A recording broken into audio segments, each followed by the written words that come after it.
its golden gleam, and its light led us across the oceans till we found the American dream. Thanks for tuning in. Thank you for inviting us into your home. My name is Ingrid Lemme, and this is my show, American Dream.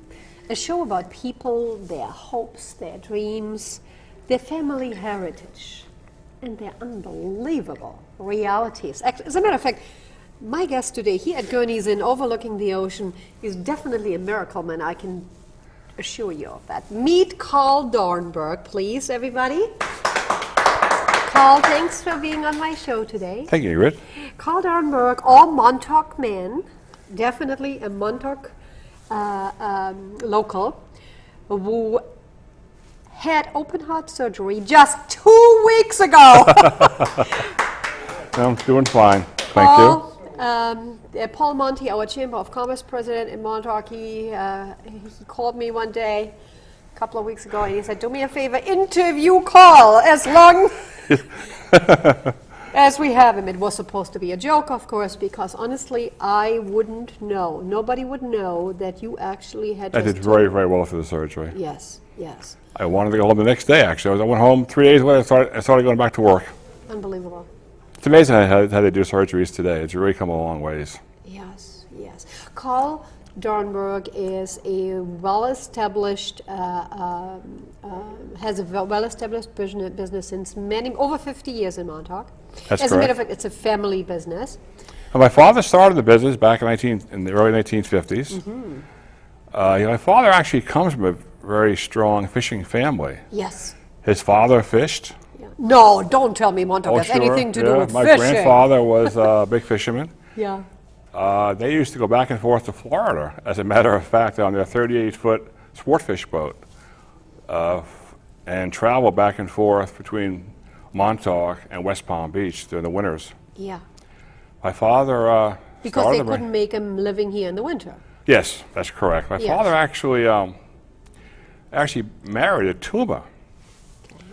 Also a Vivian very Tuma. renowned family in Montauk, the Yes, Tumas. the Tuma family was also a big fishing family. Mm-hmm.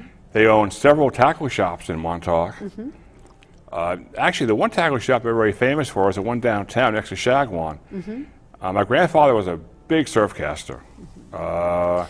Used to surf cast, sell surf casting tackle in the store downtown. He also owned a tackle shop and store in the dock area, which is now called Lenny's. I see. Back in the 40s and the 50s, it was called Tuma's Dock. My grandmother, Hilda Tuma, ran a very successful fishing charter service Boy. out of that facility for many, many years.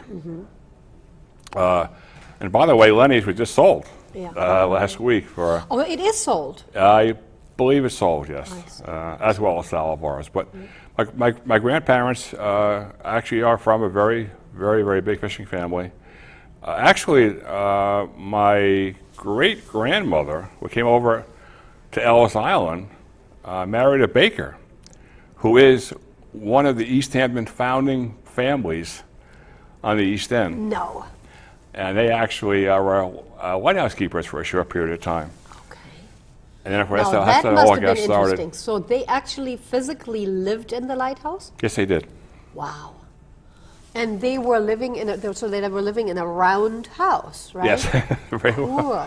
That was going back many years ago, How many of course. years ago was that? Maybe, I would say probably, that was probably back in the early 1900s. can you believe it? So you guys, your ancestors lived in the lighthouse, commissioned by George Washington. George Washington, I'm not sure the exact date, but 1700s. But how cool is that, right? Yes. So everything in Montauk basically had the Darenberg or the Tuma name. Tuma, Darenberg name, very popular names out here. My father started the Marine Basin in 1955. He also had a charter fishing fleet that he fished back in the early 40s and into the 50s. He retired from the charter fleet pretty much in the early mid-60s and ran the marina. We have a service marina, full service, bait, tackle, ice, fuel. We have 150 slips Boy. that we rent to seasonal customers or transient customers. We also do a couple tournaments throughout the year, which we now are up to our 42nd annual Shark Tag I just tournament. read that. Wow, 42nd already. Now, I think the shark tournament, isn't that something what you started? Well, I was involved in it originally back in the early 70s. We've been running it ever since then. We have about 100 or so boats that fish it. Every year, I guess it gets better and better. We do a great job doing that tournament. Guys love it. Come over from Connecticut, or they fish it from New York or from Montauk, and we have a blast. We try to use it more of a tag tournament. We are only allowed to catch one shark a day, Okay. according to the federal laws and regulations today. And that's the ones they can keep. One shark, that's all. Okay. And it doesn't matter how big that shark is. Yeah, we have size limits. 200 pounds for a blue shark or a thresher, and 150 for a mako. Okay. And what they're actually doing with these sharks? Actually, National Marine Fisheries come over from Rhode Island. Nancy Kohler is one of the girls that come over, and they actually dissect and look at the sharks. I They've had no been doing idea. that for years at our facility. Okay. They actually come in and actually dissect, take samples, measure the fish, and use a lot of that for scientific research. They So also- people don't actually eat the sharks. a couple of sharks are edible. Mako, Edible, okay. thresher Okay. are edible. Okay. And is it common that the guys who are attending the tournaments that they are taking some of their shark meat home? Sure. They do that in the Yes, ice they do. boxes. Yeah. Because I tell you what, I like shark steak. Mako is very good. know, Thresher is Mako's very good. good, yes. It's a great eating fish. But basically, we use the tournament basically for research and development for the National Marine Fisheries. We tag about 300 sharks in the tournament. Those fish that are tagged are actually, they actually take the fish and they actually watch where they go, where they travel to, how far away they come from, where they go to after being tagged, I see. up to 3 or 4 years after the fish is tagged. So there is actually research done Yes. with these sharks that are caught. Yes. Very interesting. We have to take a big call. Please don't go anywhere. Stay here. We want you to stay, please. You guys, we're going to send you to the fridge, and we will be back in a moment.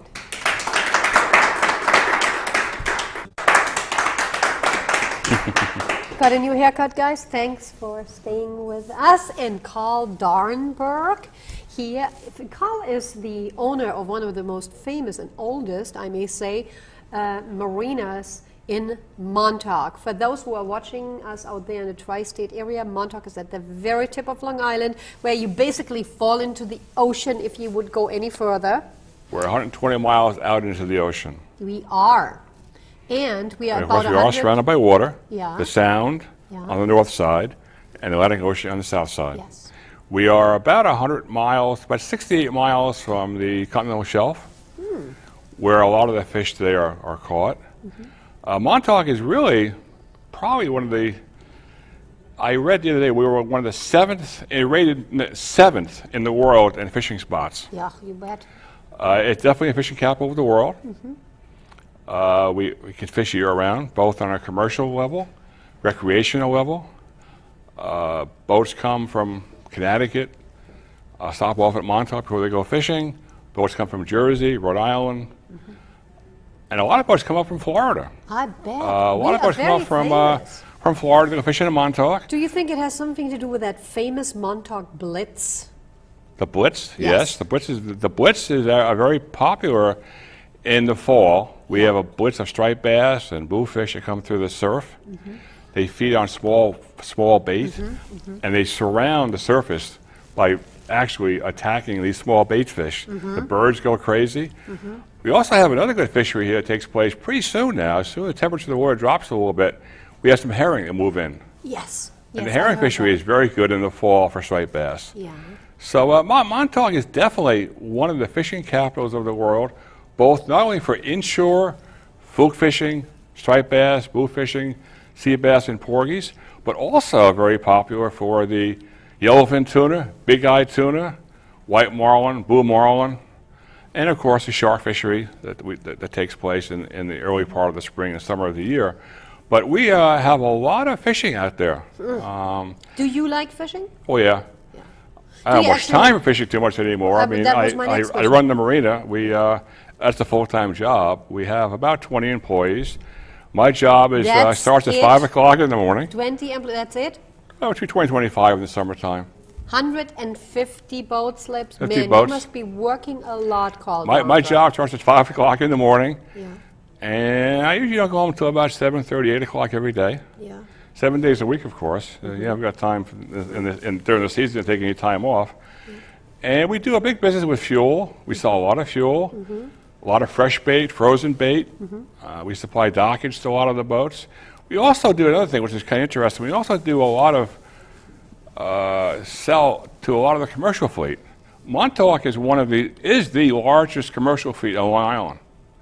More fish are shipped to Fulton Fish Market than anywhere else but Montauk. We have a large fishery out there. Right. Now we have finally the right person on the show to find out how this works, because we are getting, I see this on Facebook, on I Love Montauk quite often, that people are posting there, how does the Montauk fish get into the restaurants in Manhattan? Because they're putting on their menus over there, Montauk this, Montauk bass, Montauk this, Montauk this. How does that work? Can you explain that to us? Well, Montauk, I said before, has a very large commercial fleet, the largest on Long Island.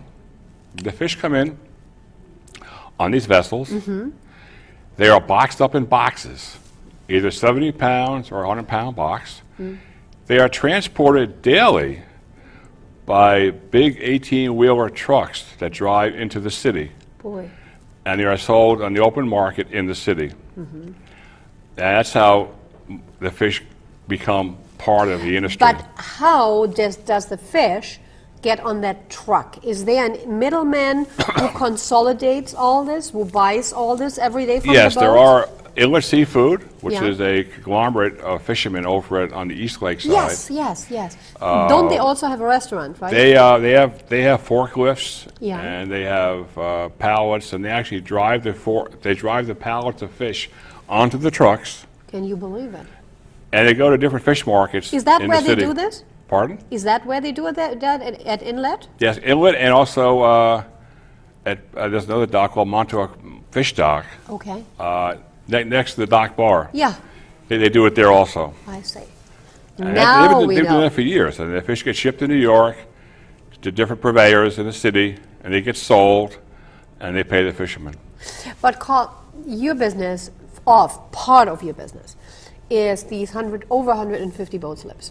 So means private boat owners are coming and they are docking there. That's correct. Right? But they don't do that in the winter. No. What happens to their boats in the winter? A lot of boats get hauled out. We have a shipyard service at our marina. We actually haul about 100 boats for the winter, put them away, shrink wrap them, winterize What them. does it mean, putting them away? Well, put them on blocks. Okay. We shrink wrap them, winterize them, and put them away for the winter months. And they come back in the spring, we put them back in the water. I see. But And what our marina is open year-round. We don't shut the marina down at all. We're open 7 days a week, 12 months out of the year. We do service a lot of the commercial boats. They'll come in for supplies and gloves and... And also, if there's something broken, do you have also a service to help them to fix something? we have about 6 mechanics on staff Oh, really? that take care of a lot of the boats in the harbor. I see. So it's definitely a full service marina. I see. And you are right across from that angle of the town docks. You're right across from Henry U. Line. We're right He's across one from of the your Viking neighbors. fleet, Yeah. who has a bunch of fishing boats as well as a ferry system, yeah. a ferry boat. And we've been there for years, obviously. Now, I have to tell you, when Irene came in, I said to myself, I'm going to take my camera and I'm going to walk. Oh, yeah, that's good. A little water will help us. By the way, guys, we're not having coffee, we're having water. So I walked around with my camera and took photos right and left because there was such an, I don't know, the press created such a scare about Irene. As you remember, the hurricane was like, we anticipated the worst. Well, and so I took photos right and that left. morning I came to work and I happened to be surfing on the net, Yeah, other than Facebook, by the way. yeah. And I saw this publication. They said that they were actually thinking that Irene could have been as bad as the Hurricane of 38. Mm-hmm. The Hurricane of 38 was one of the worst hurricanes that ever hit the East End. Yes. Montauk was actually cut off And was an island from East Hampton for about a month. Mm-hmm. The water had washed across the ocean into the Sound. And when Where I saw was that, I Was kind that of got concerned because, on wow, the stretch, I mean, Amagansett stretch, where we were cut off? isn't that peak? Oh, and in a peak, okay. Which kind of worried me. I said, wow, if they're thinking this is going to be as bad as Irene, we could have a problem here. Yeah. Because a lot of the buildings that have been built on the ocean now Yep. have actually made it easier for the water to wash through. But thank God, Montauk was very, very lucky. We actually hauled 86 boats that day in 2 days. In 2 days. 2 days? 86 boats we hauled out. And what happened is that you obviously are their insurance. The boat owner is relying on you in that moment that his or her boat To is save protected. the boat. The biggest fear we had was a high tide. Yes. That was my biggest fear, was the tide. The tide could be really bad if it was that high in Montauk. But quite frankly, we're very, very lucky. We got unscathed by it. It went further to the west, which Yes. is good. Yes. And we were very, very lucky. Yes. But it could have been Carl- devastating. Carl Darenberg is not only the owner of Marine Basin and then some, but he's also on the board of the local Chamber of Commerce and a very, very, very smart businessman. And guys, while you are going to take a break, we're going to come back in a moment. Thanks for staying with us. Carl Darenberg here at beautiful Guernsey overlooking the ocean. Carl, who is the owner of Marine Basin, a very famous marina, a very well-established big family business. Carl, you are known as a party animal. Oh, God, no. Let me tell you, Carl is one of those people, he has this little phone always with him and he takes photos all over. And when you are a friend of his on Facebook, and you have an enormous amount of friends, almost 2,000 friends, Over my 2,000 gosh. friends, that's correct. That tells me simply that you either have an enormous amount of friends or you are an incredible marketer. And I think, Carl, you are both. You have both. Thank you. Lots of friends and you are a great marketer. Yes, too many friends sometimes. Yes. Carl was here at Gurney's almost all summer long, every Tuesday night. Oh, that was very fun. Tuesday was a great time. Yes. Gurney's did a great Very job famous with, beach parties at Gurney. Concerts on the beach was Concerts really nice. on the beach, and you were dancing in the sand, always with a different girl, no doubt about it. And you could tell, we could tell you had a ball. I had a lot of fun times out here. Yes, Fun. yes. Gurney's is always a fun place to come to. Now, marketing a place like yours is such a complex thing. And you're doing a major, major job there. All basically yourself, just with very little help. Well, I have to say one thing. My children are working for me now, Mm-hmm. and they brought some new life into the marina. They're younger, Yeah, good with computers. Mm-hmm. They know how to promote. yeah. My son, Chase, and my daughter, Courtney, have done a great job. Mm-hmm. I also have a nephew that's involved now, Chris. Yeah.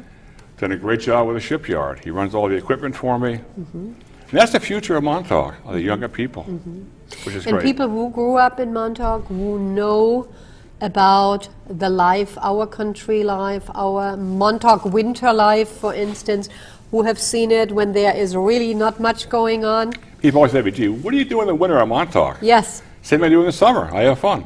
Oh, we go to karaoke's, to Silver's, or to Gurney's. Well, with Silver's, we have to see how this is going to work out, right? Yeah, we're not sure. Like I said, Montauk has really changed a lot in the last few years. yes. There's a lot of new places that have popped up, Surf Lodge and Rushmeyer's and Navy Beach. And now we have Salovar's and Lenny's being sold. Montauk has really has been found. We are seeing lately a lot of new people. Yes, that's the comment I was going to make. There's a lot of new people coming to Montauk for the first time ever, and they like it. They're going to come back. Younger generation people, we see are coming, which is really a good thing for Montauk, I think. I'm also the treasurer of the Montauk Chamber, and the Chamber is a very active, Very active organization. Boy, you guys here. are, yes. We do a lot of events throughout the year. We do our fall festival event. That was brought at least 10,000 people to town. I'd say so, at least 10. Yes. That You know what purpose. I loved most? Those oyster chuckers. See, what are they called? Montauk oyster, pearl oyster? I actually promoted that. Actually, no one knows it, but Montauk has also become a farm raising for oysters. So Yes. Lake Montauk has been discovered as being a really great spot to farm raise oysters. And I wanted to promote that. Yes. I want people to go to a restaurant and say, gee, I want a Montauk oyster. Yes. So that's why we did that. We wanted to promote the Montauk oyster as well as the Montauk clam, the hard shell, cherry stones, the little necks, as the clams that have been farming here for And years fresh in Montauk. right there, they open them in front of your eyes. Yes. They And, opened, I think they sold like what, 1,400? quite a few, almost 2,000. My. Do you remember what they sold them for? People could No, buy them. I wasn't there that day. I was busy working in the marina that day. I had to go bet. back. We had a very, very busy day at the marina that day. So I wasn't there for the opening of the oysters. But I wanted people to know that we do have another type of fishery in Montauk, Yes. which is going to be very, very big in the next few years. There's like 3 or 4 people that are doing it, and it's growing leaps and bounds. So therefore, that's why I wanted to promote that with the Chamber. We also do a Night of the Light, which is very fun. It's a wine event That's a beautiful event. out in the lighthouse.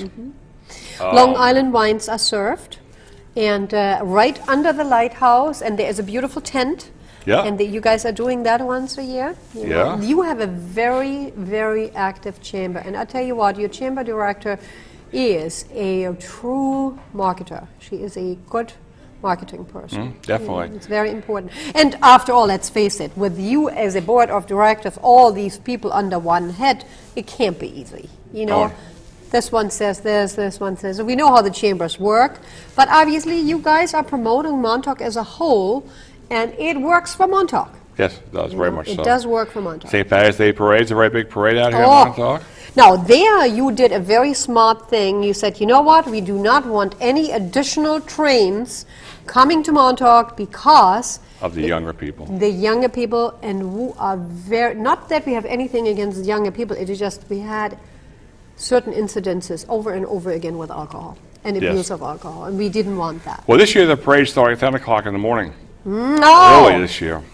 Okay. So they're trying to curtail Yeah. some of the extra alcohol consumption. So what you're saying is 2012 St. Patrick's weekend, yes, called Montauk Friends of Erin St. Patrick's weekend. Yes. 2012 is starting already the parade at 10 o'clock. 10 Good o'clock to in the know. morning. Yes. Carl, I have a couple of minutes left. You are, when I listen to all the things you're doing and everything what you are running, can we say that you are a wealthy man? Wealthy in property, answer. but not wealthy in property. I mean, the property's worth a few dollars down the road. Yeah. But all of us, it costs so much money to maintain the marina.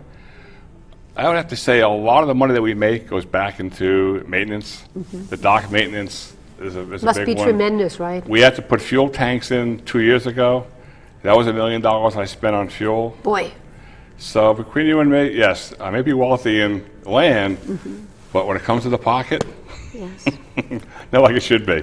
We put a lot of money back into the marina. Over there. My father did the same thing. We always talked about that. Boy, I wish we could keep some of that money, but no. This year we have to do a bulkhead. Yes. Next year a float dock. Yeah. Next year a tank. So Yes. that's the biggest problem with owning a marina today is the cost of maintaining and keeping it up. Yes. We do a good job keeping it nice and clean. Looks great. No Flowers, doubt we about put it. flowers in every year, and we take care of the property and make it a nice, clean place for people to come to. Yeah, it is a very well-maintained property. Carl Darenberg is a very well-maintained man, and you. who, thank goodness, went for his, obviously his operation, everything went well, and he's here safe and sound. Back in Yep. Montauk, there was a whole town worried about Carl. There were a gazillion emails on Carl's Facebook page. By the way, his Facebook name Carl Darenberg, of course, with a C, if you want to befriend him too. So, Carl, and More with friends. More friends.